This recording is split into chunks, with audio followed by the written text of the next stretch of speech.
No, Not even in scene. You're like, no, I just used it. It wasn't happy with that. pretty much. Just I mean, having that's Chrome that's a open typical killed it. Chrome to be like, excuse me, are you trying to take my resources? Okay. Well, I'm not going to touch anything else. The stream's back. I have 22.1% of my traffic blocked from Pi-hole. That's insane. Yeah, Right? yeah. 22%. I guarantee you mine's up there too. Let's see if I pull it up real quick. If you guys are, I mean, not being in of it, they're no way related. I just use Pi-hole. We all use Pi-hole. It's awesome. But here we go, 18%. Yeah. Yeah, So yeah. 19 bucks in bonkers. Pi-hole. Do you still use a data blocker? No, all I use is Pi-hole. But I know a lot Okay. of people. It's probably best practice to layer and layer that stuff. So you still use a blocker in your browser and all that. I do. That might be why mine's stuck at 10. Mine's the lower percent than yours, is because I do still have it. Although more and more sites are starting to complain about it, and that's just getting on my nerves. So like, we're not letting you in while you're using the blocker. I'm like, fine. There's ways to basically have like either a bookmark lid or some other way to you could just click on that bookmark and it'll go and disable Pi-hole for like 5 minutes or whatever if you want like an easy temporary way around that, and it worked pretty well. I use that. Anyways, back to code ready containers. So DNS stuff remotely is set up so that I could access it with DNS mask, and a load balancer or HA proxy, reverse proxy is set up so that I could access the network level, be able to get that stuff, to do that. Now, you don't have to set that up again if you're just running this on your local machine the way that it's intended. The way that I'm running it, like you're not getting Red Hat support to debug your HA proxy config, what I'm talking about. That's not part of it. The scope of code ready containers pretty much in terms of the supported Red Hat stuff is running locally on your laptop or whatever you're using. So just make sure that that's known to whoever's doing that. But that being said, it does work and it works pretty well, and it's pretty nice. So on here, it basically gives you the login information. It creates two accounts. There's the developer, username is developer, password's developer. So that's a non-privileged developer user. And then there's kubeadmin, which we have full admin access to the cluster that we could do things, install operators or do whatever, right? This isn't like a limited gimped cluster of OpenShift. That's why it requires the amount of hardware it requires. There's everything that's a part of it. So it's full featured. And basically, I'm going to just go ahead. Whoops. So let's copy the password here. So OC login, and specify, the URL, but it knows the last time I used it was with code ready containers, so I don't need to specify that. Kubeadmin, man, I cannot type. It's because we're watching you. We're judging. It's super intimidating. So why did I miss you doing the CRC console dash credentials? Yeah, no. So the output of code ready containers, it's okay. I see it there. Gives you some of that detail. So it says to access the cluster, it shows some information. If I don't have the OC command set up and installed, I could run this CRC OC env, which I'll run it and show you what it does.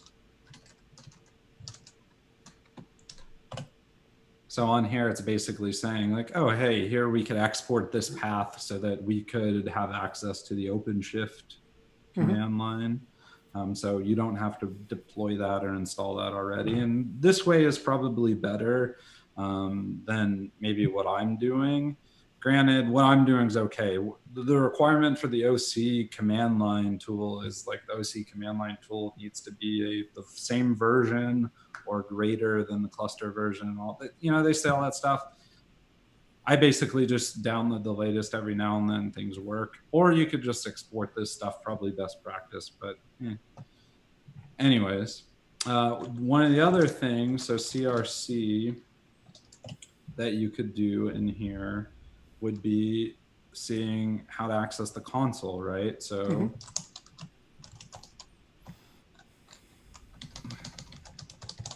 so CRC console, again, because I'm not running locally on my laptop, and I probably Links, maybe you could figure really? this out. Yeah, I don't. Links, It tries e-links. to use some of the Wow. command line stuff. Like I Wow. might exactly. I want to know who's ever tested that. Like, yeah, I guess. Does OpenShift command line work in links? I don't know. Yeah. Wow. I want to know who's assigned to that and then buy him a beer because goddamn, that's got to be rough. Yeah, it really does. So I clicked on the link. I agree. Why? There's no way all this JavaScript and random stuff, but maybe it does work. I don't know. So I clicked on that. It's using a self-signed certificate, as you probably might think to expect, because hey, why do we need to talk to Let's Encrypt to create this, create a, full regular cert, whatever. So it's creating a self-signed cert. It works fine. Just accept that stuff. And developer. Oh, I know what I did wrong. I chose the wrong password provider.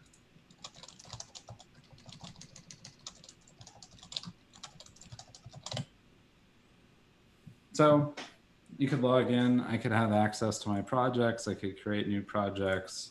For example, that works. I could see the full dashboard. I could go into the developer dashboard, deploy applications, just like what Jay was talking about. I could use ODO and deploy my app if I want to do that. What I'm going to do, though, is log out and log back in as kubeadmin. I think I don't have that password still saved. So grab the password that's up here.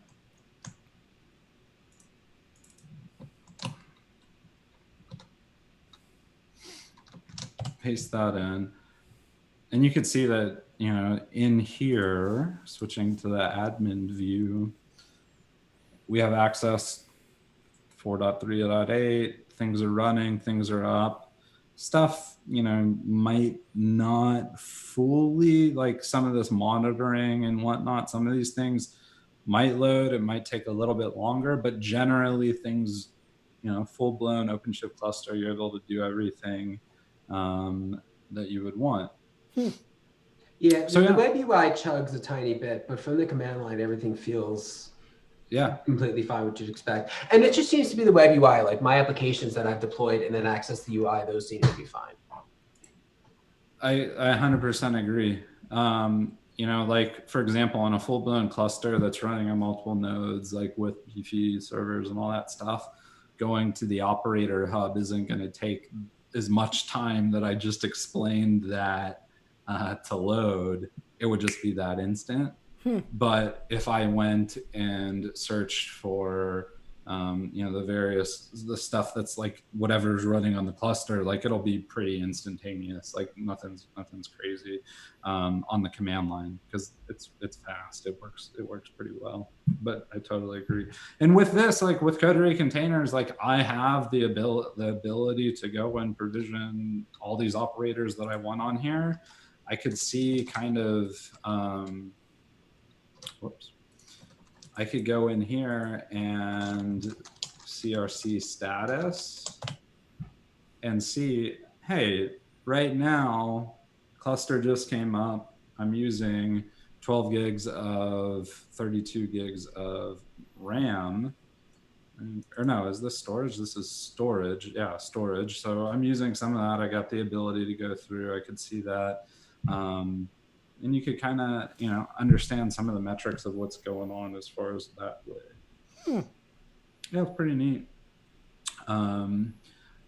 what are some of the limitations that you've maybe seen, Jay? Like, haven't you run into some long running code ready containers cluster might need to have certificates refreshed or random things like that? So, short answer, no. I haven't actually seen a ton of problems, which is cool. Sweet.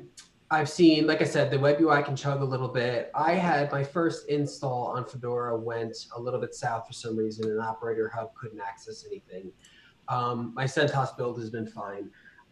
The built into it, and I don't 100% understand why this is an issue, but something about the way the images are created, the self-signed cert in them only lasts for 30 days. So at a max of 30 days, you'll have to upgrade to the newest version of CRC, which will be a new version of the OpenShift image, which has updated certificates.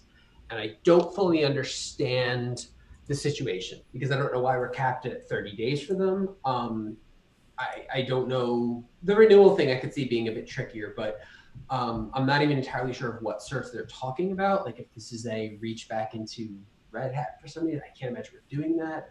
So there is something about the amount of time that a CRC instance will run. That said, though, This feels like it should be ephemeral.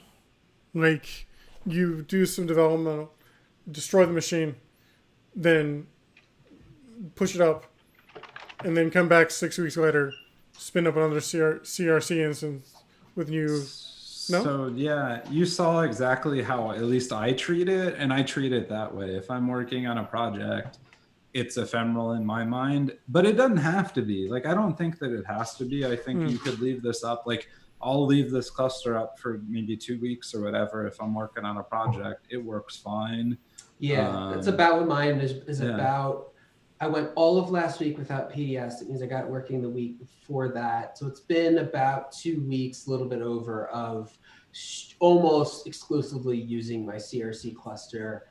So mine's on a server in my basement, and I just leave it running. I just forget it's down there. So I haven't had a real need to shut it down. I probably should in the interest of energy, but it is nice to just be like, cool, it's there when I need it. I don't have to do some kind of temporary cloud-based one that, is going to get reaped in 2 days because we're spending too much money on it type of thing. But you're not wrong about the ephemeral. I mean, that's how I treat Minikube, especially. That's how I treat it. Like if I mistype a project name, I'm like, screw it. It's faster to just throw it away and rebuild it.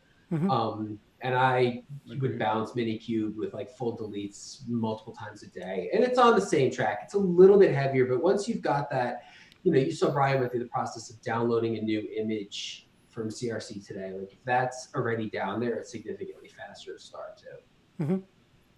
With the way that I generally handle, I have the different versions that I could go roll out or whatever. I generally just have one at a time. I don't think that you could, with the CRC installer, I don't think you could rename things. So I'm pretty sure maybe there's a way, I don't know. I don't think that there is though. So it's pretty much one code ready containers instance. Not like I have that much memory or whatever available anyways, but one code ready container instance at a time. So whenever I want to switch, I'll just go and delete CRC, delete this one, and then go into the other version and create a new one. So every time whenever I create a different one, regardless of if I've done it before, for example, I'll do CRC delete, this one's gone once that gets deleted. And then, so say I need to go test something from an older version of OpenShift, for example, so 1.3 or 4.2.10, I'll do CRC setup again, just to make sure everything's okay. Because some of the things have been changed from version to version or whatever. So I'll just run that no matter what, and then run the same start command or whatever. And same thing. There you go. It'll say, hey, you're using an old version. You might want to update. But, the reason why I'm doing that is because I want to use the older version. So nice. And from that, you could go again once this is up or whatever, if we're still in the call or whatever we're doing, because this might take a little bit, but you could do CRC stop and it will just shut down that VM. And then later on, CRC start again. That way you don't have to wait the, good 10, 20, 30 minutes or however long, depending on your machine that this takes. Mm-hmm. So in that pause, I'm going to jump in because I have a hard stop at 5:30. So I'm going to duck out now while you guys finish that part up. But thank you very much for inviting me to the stream. I've once again had a lot of fun nerding out on a Friday. And have a good weekend, guys. I'll talk to you next week. Sounds good. Thanks, man. Yeah, see, I mean, I was going to say, like, if you're leaving, like, with that, like, I mean, I don't know what else we really need to show with code ready containers. Like, what are you thinking? This is great. No joke. I'll take the videos, upload them to YouTube, and I felt like I learned a ton. Hopefully next week, assuming we're doing this again, I'll have code ready containers running on that machine right there. And who knows? Check out Jay's blog that he posted. All the config and all that stuff's there. To get the remote version, again, not supported by Red Hat or whatever, but to get that remote version running, and it works pretty well. Awesome. Cool. Well, I think we're done. Sweet. Cool. Awesome. I'll go ahead and. Do you want to say bye? You guys, try code ready containers. It's an easy way to run OpenShift. Granted, not as easy as Minishift in my opinion, or how it was, but this is the way that we got to go forward with OpenShift 4 and the new paradigms and all that stuff. So it works pretty well, and it's full featured and all of that stuff, right? So it's pretty sweet. So try this stuff out if you haven't already. You don't need an OpenShift license or whatever. Just create a Red Hat portal account and be able to get to it. But yeah, no, I mean, definitely excited. Stream was awesome. Excited for the next one. Awesome. Thank you, everybody. Cool. See you guys. Have a good weekend.